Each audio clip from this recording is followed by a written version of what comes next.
Terungkap, kelompok kartel migas, aktor dibalik penolakan Ahok sebagai bos Pertamina, ditulis oleh Niha Alif dari Siver.com. Sebelum kita lanjut, jangan lupa subscribe dan nyalakan loncengnya agar Anda menjadi yang pertama mendapatkan informasi dari jurnal terupdate. Akhirnya keputusan Ahok sebagai komisaris utama Pertamina resmi diketuk. Pendukung Ahok bersorak, meski tak menjadi sebagai direktur utama, paling tidak Ahok tetap bisa mempengaruhi arah dan kebijakan perusahaan. Sedang para pembencinya akan tetap bersuara kencang melakukan penolakan.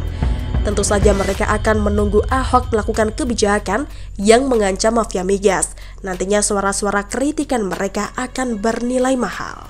Penolakan oleh Ahok selain oleh Serikat Pekerja juga beberapa tokoh seperti mantan Menko Maritim Rizal Ramli, Said Didu, Andre Rosiade dan Dahlan Iskan, serta parpol oposisi PKS. Alasan penolakan karena Ahok tidak memiliki kecakapan dalam mengolah korporasi dan tak memiliki pengalaman mengolah perusahaan minyak dan gas. Selain itu mereka menyoroti Ahok mantan napi, tukang gaduh, tersangkut kasus korupsi lama dan banyak lainnya.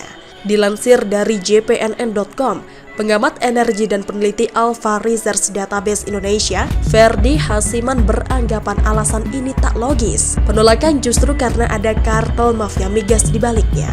Para mafia tak ingin ada utusan presiden dan menteri BUMN yang ingin membereskan Pertamina. Mafia pasti berkumpul membentuk kekuatan besar, membentuk opini agar mempengaruhi proses pengambilan keputusan, kata Ferdi dalam di Jakarta pada Jumat 22 November.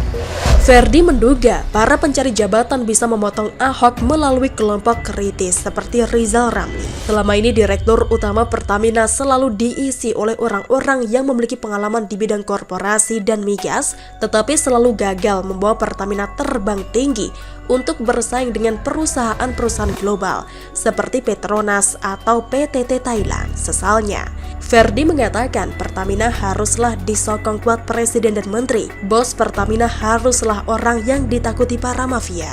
Ia mencontohkan bisnis minyak bersama Pertamina adalah bisnis kelas premium. Bisnis elit yang sekian lama sudah membentuk kartel mulai dari internal Pertamina, BUMN, ESDM sampai partai politik. Ferdi berujar, mafia tak ingin Pertamina membangun kilang agar Pertamina terus mengimpor dan raca keuangan negara kemudian defisit. Mereka inilah menjadi patron dari mafia migas yang berbisnis dengan Petral yang bertugas membeli minyak dari pusat perdagangan Singapura, imbuh dia. Selain itu, mereka menikmati untung dari penurunan produksi minyak nasional. Sejak tahun 2010 hingga 2019 misalnya, produksi minyak terus menurun di bawah 800.000 barrel oil per day atau BOPD. Sementara konsumsi BBM atau bensin solar domestik mencapai 1,5 juta BOPD. Itu artinya harus mengimpor 700.000 sampai 800.000 BOPD. Dana untung dari impor migas itu kemudian dibagi-bagi ke rantai jaringan mafia, sehingga banyak sekali elit bisnis dan politik yang mendapat berkah, ungkap dia. Selama Jokowi menjabat presiden, mafia migas tak berani masuk istana.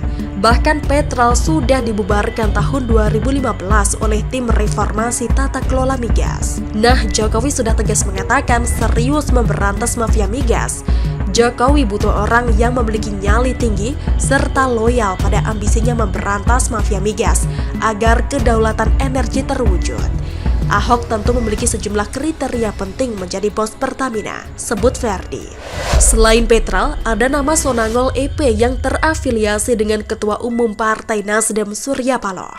Jokowi tentu ingin serius memotong mata rantai mafia ini lewat Erick Thohir dan Ahok. Jalan satu-satunya agar Pertamina bisa maju dengan memutus rantai mafia migas dan meminimalisasi impor minyak. Pertamina sudah saatnya berdaulat dan menambah ladang minyak baru untuk kebutuhan negeri. Dalam artikel sebelumnya saya menuliskan dua dirut Pertamina era Rini Sumarno, yakni Dwi Sucipto dan El Yamasa sukses membuat gebrakan bagus untuk Pertamina. Dwi berhasil mencetak laba Pertamina melebihi Petronas Malaysia, sedang El Yamasa berhasil memetakan ladang baru untuk Pertamina karena ladang saat ini diketahui hanya mencukupi kebutuhan selama 10 tahun mendatang. Sayang kedua dirut tersebut harus diberhentikan Rini karena mengganggu rantai mafia migas di Pertamina. Dwi disingkirkan dengan dibuat konflik dengan wakil Dirut atau Bambang yang ternyata orangnya Rini. Sedang Elia Masa disingkirkan dengan alasan ada kebocoran minyak yang tumpah di Bontang. Padahal saat itu, Elia Masa dengan sigap membersihkan dan masa jabatannya baru 11 bulan. Elia Masa juga rekomendasi Jokowi dibantu Luhut dan 2 kementerian lain, tapi Rini memecatnya secara sepihak. Begitu kuat rantai mafia migas di Pertamina, bahkan melibatkan Menteri BUMN lama, sungguh membuat miris. Semoga Ahok bisa membantu mencarikan ladang baru untuk Pertamina sesuai keahliannya di bidang geologi.